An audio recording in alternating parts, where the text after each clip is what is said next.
Hi, I'm back. I'll be reading from the 1 Year Bible. April 13.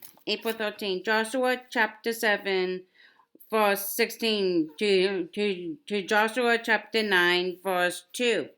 Only the next morning Joshua had Israel come forward by tribes, and Judah was taken. The clans of Judah came forward, and he took the Zerhites. He had the clan of the Zerhites come forward by families, and Zimri was taken. Joshua had his family come forward man by man, and Achan, son of Carmi, the son of Zimri, the son of Zerah, of the tribe of Judah, was taken. Then Joshua said to Achan, my son, give glory to the Lord, the God of Israel, and give him the praise. Tell me what you have done, and do not hide it from me. Achan replied, it is true, I have sinned against the Lord, the God of Israel. This is what I have done. When I saw in the plunder a beautiful robe from Babylon, 200 shekels of silver and a wedge of gold weighing 50 shekels, I coveted them and took them. They are hidden in the ground inside my tent, with the silver underneath. So Joshua sent messengers, and they ran to the tent, and there it was hidden in its tent with the silver underneath. They took the things from the tent, brought them to Joshua, and all the Israelites spread them out before the Lord. Then Joshua, together with all Israel, took Achan, son of Zerah, the silver, the robe, the gold wedge, his sons and daughters, his cattle, donkeys, and sheep, his tent, and all that he had to the valley of Esek. Joshua said, Why have you brought this trouble on us?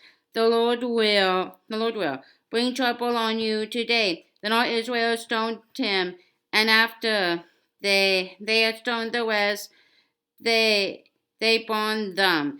Over Achan they heaped up a large pile of rocks, which remains to this day. Then the Lord turned from his fierce anger. Therefore that place has been called the Valley of Esek ever since. Joshua chapter 8. Then the Lord said to Joshua, do not be afraid, do not be discouraged. Take the whole army with you and go up and attack Ai, for I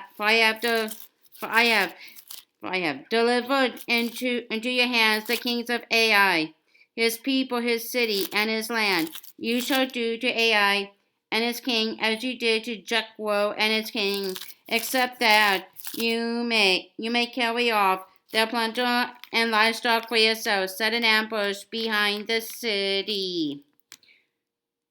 So Joshua and the whole army moved out to attack Ai.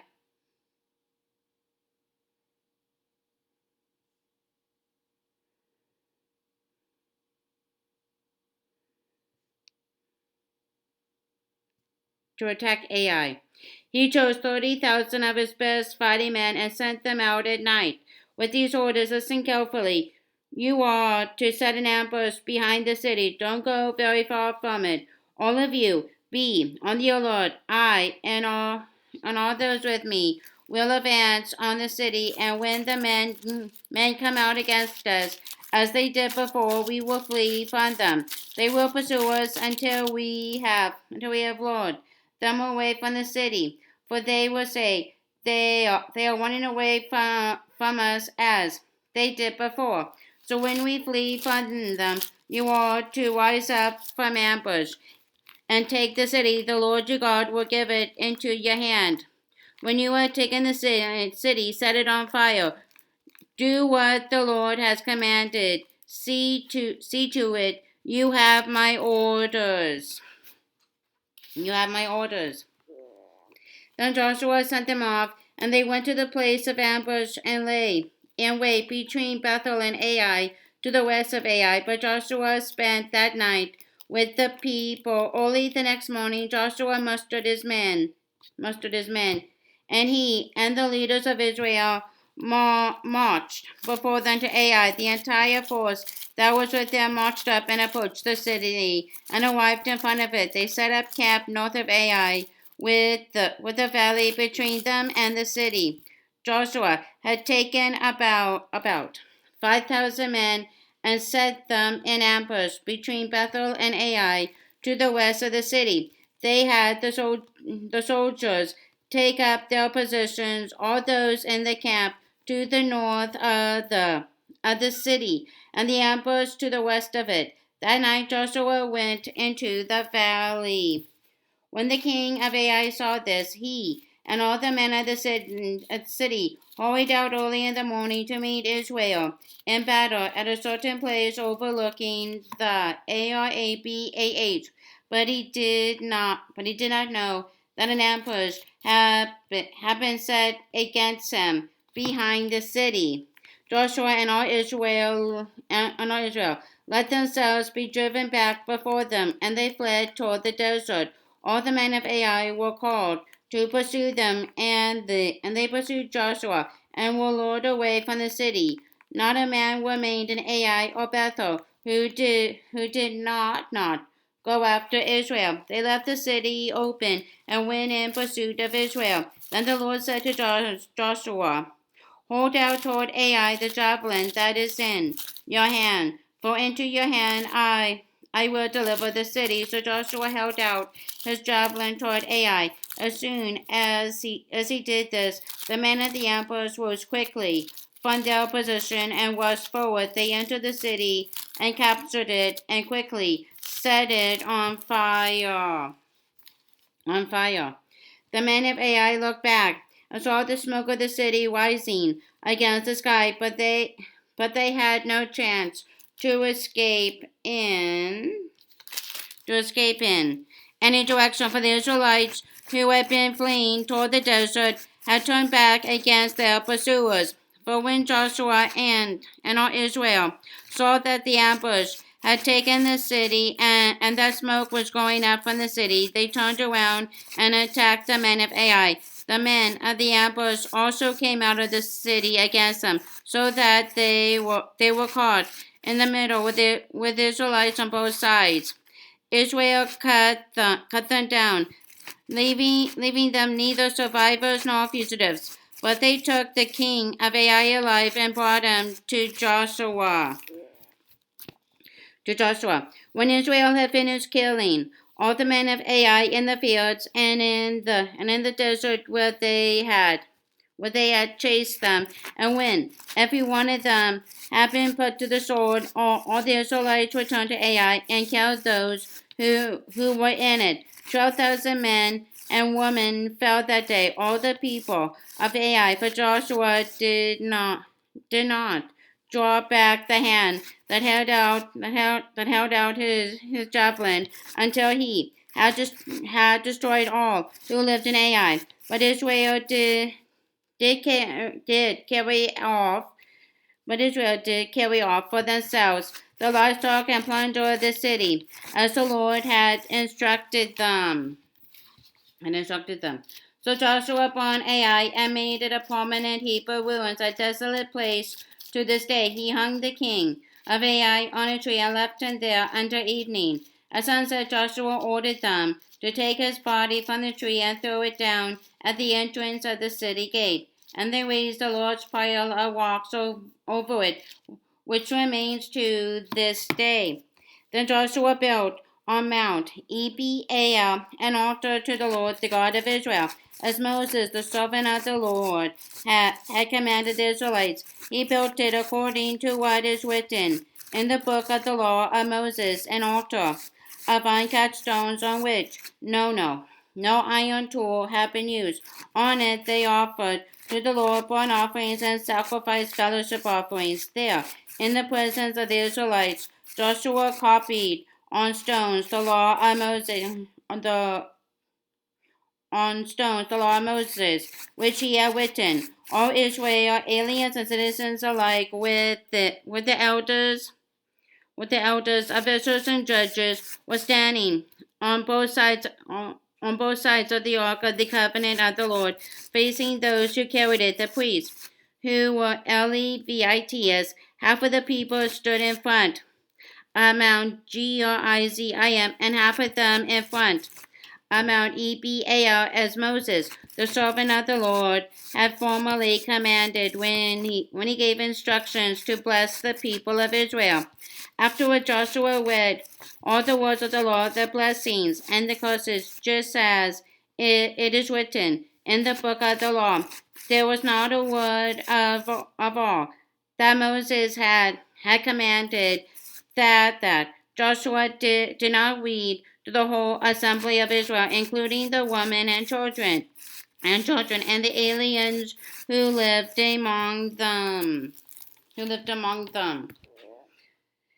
Joshua chapter 9. Now when all the kings west of the Jordan heard about these things, those in the hill country and the western foothills and along the entire coast of the Great Sea, as far as Lebanon, the kings of the Hittites, Amorites, Canaanites, Perizzitites, Hivites, and Jebusites.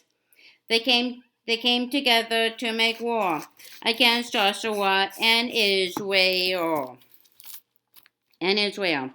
Luke chapter 16, verses 1 to 18. Jesus told his disciples, there was a rich man whose manager was accused of wasting his possession. So he called him in and asked him, What is this I hear about you? Give an account of your management, because you cannot be manager any longer.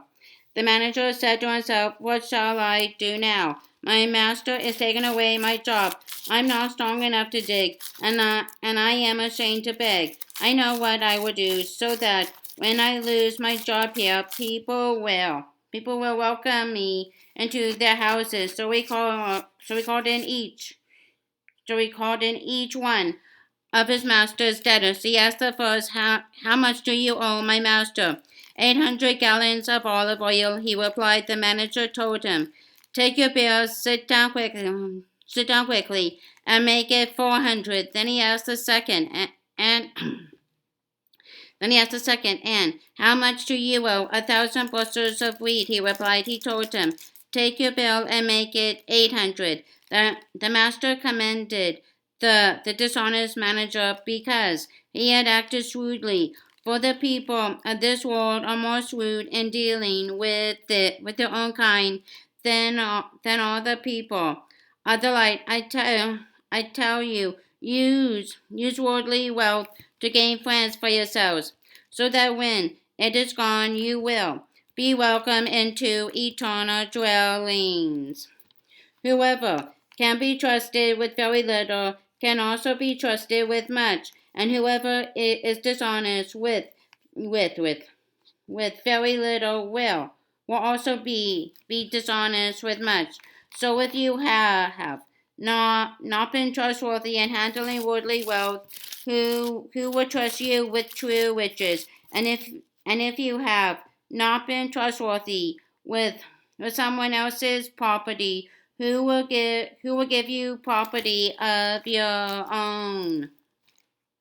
No servant can serve two masters. Either he will hate the one and love the other, or he will be devoted to the one and despise the other. You cannot serve both God and money. The Pharisees, who love money, heard all this and were sneering at Jesus. He said to them, You are the ones who justify yourselves in the eyes of men, but God knows your hearts.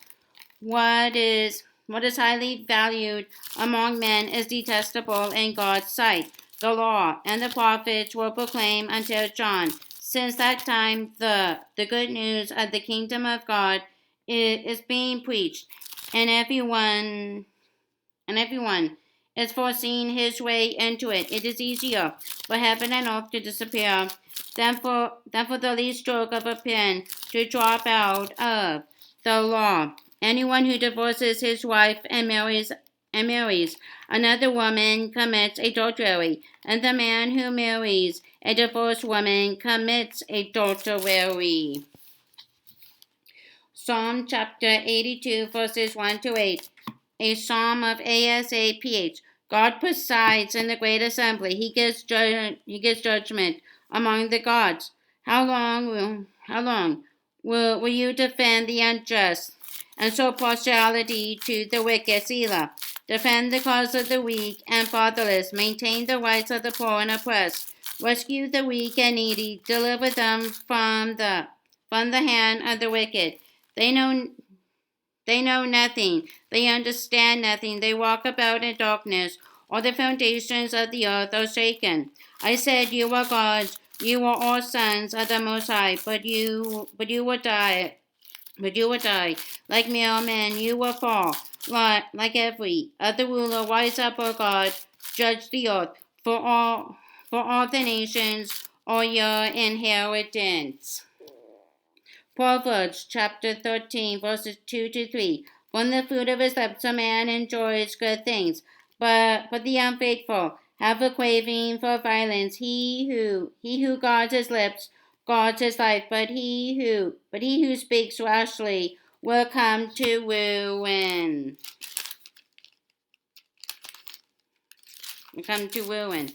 Okay, that's the end for April 13th. Bye for now.